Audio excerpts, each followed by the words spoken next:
Hey everyone, my name is Bethany. I am a recent graduate of Slippery Rock University of Pennsylvania. I graduated in August with a bachelor's degree in public health, and now I currently work as a medical scribe, but I work from home.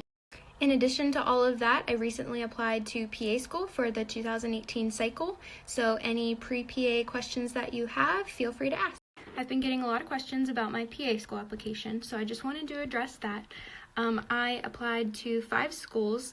I kind of wanted to stay in the area. I live in Northeast Ohio, so I applied to Mount Union, Baldwin-Wallace, West Liberty, Chatham, and Slippery Rock. I've been rejected to 1 and waitlisted for 1, so I'm still awaiting all of the other responses. So someone asked about my stats for PA school. I had an overall GPA of a 3.7 and a science GPA of a 3.8. I had a little over 800 healthcare experience hours, which came from volunteering at a cancer center when I was in college. I didn't have any patient care experience. And then I also had an additional 120 community service hours that weren't healthcare related at all. And I had 92 hours of shadowing physician assistants. So those were from the emergency department, a dermatologist, oncology, and ENT.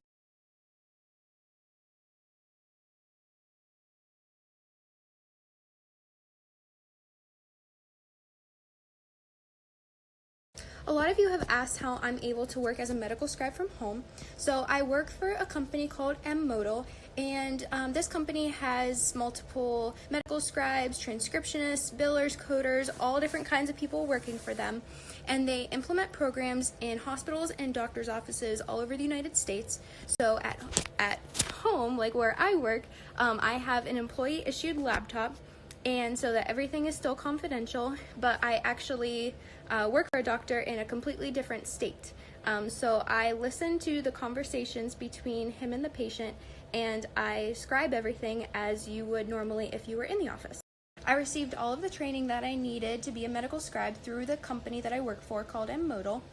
And so typically a person spends like the first 2 or 3 months training, and you're listening to the encounters between the doctors and the patients, but there's people training you just the important things to listen for and how to appropriately scribe it.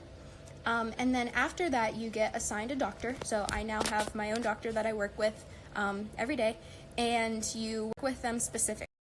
I would say the only downside to being a remote medical scribe is that sometimes the patients come in with something really cool looking and I can't actually see what they're talking about.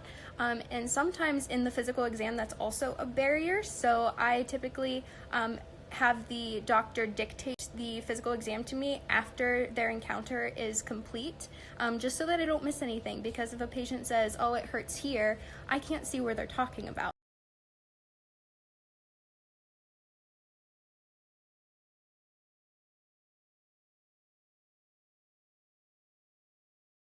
I'm on my lunch break right now, so I'm taking a walk outside. We got a lot of snow in Northeast Ohio last night, so I'm enjoying that before I grab some lunch.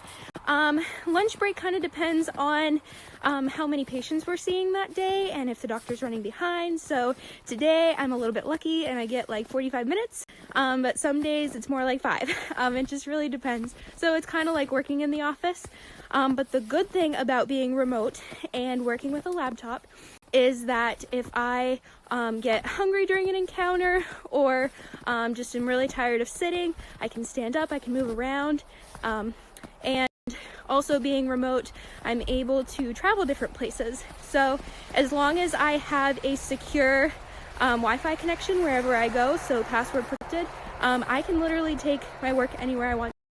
With all of that said, there is a general flow to my day. So my doctor starts seeing patients around 7:30. I like to be online by 6:45 or 7 just to prepare all the charts and brew my coffee and have my breakfast with me and everything. And then we break for lunch, and he sees patients typically until 4 or 5 o'clock, just depending on the schedule.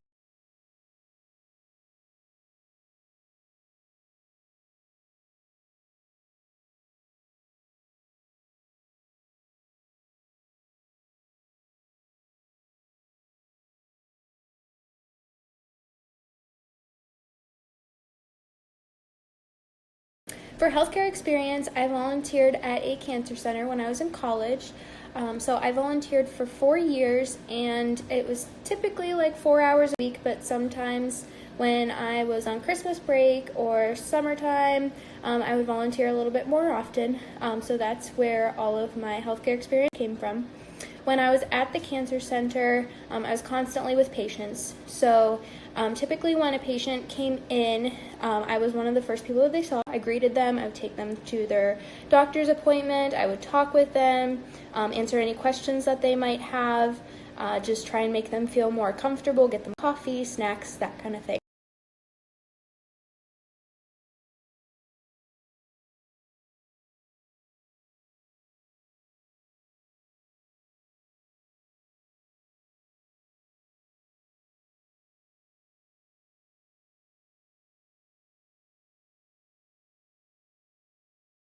I'm still working right now, but we're in between patients, so I'm going to take a minute just to answer a question that I got on NP versus PA versus doctor.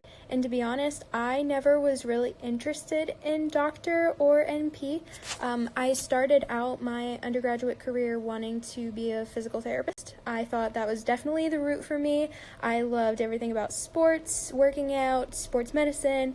It all interested me, and then I shadowed a physical therapist, and I didn't like it at all. It was just not what I thought it was going to be, I guess. And so I was looking into other options because I knew that I wanted to be involved in healthcare somehow. And with that, I knew that I wanted to be part of the diagnosis process. My sister had been diagnosed with cancer when I was in high school, and it took them about a year and a half to finally figure out her diagnosis. So when I was thinking about the part of healthcare that I wanted to get involved in, I knew that diagnosis was it. I knew that I didn't just want to treat patients, but I wanted to actually, figure out the root of the problem.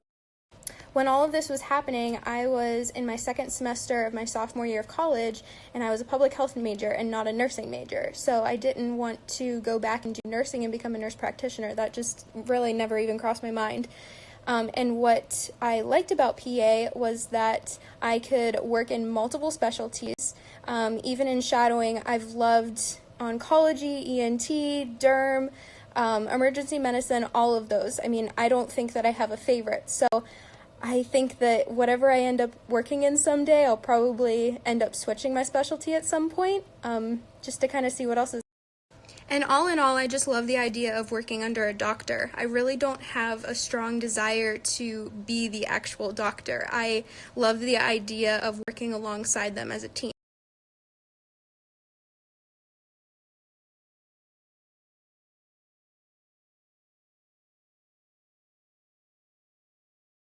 As far as taking a gap year, that's kind of what I'm doing right now. I graduated in May, and I did an internship until August, and then I started working from home as a medical scribe and applying to PA school in the meantime. So essentially this is my gap year.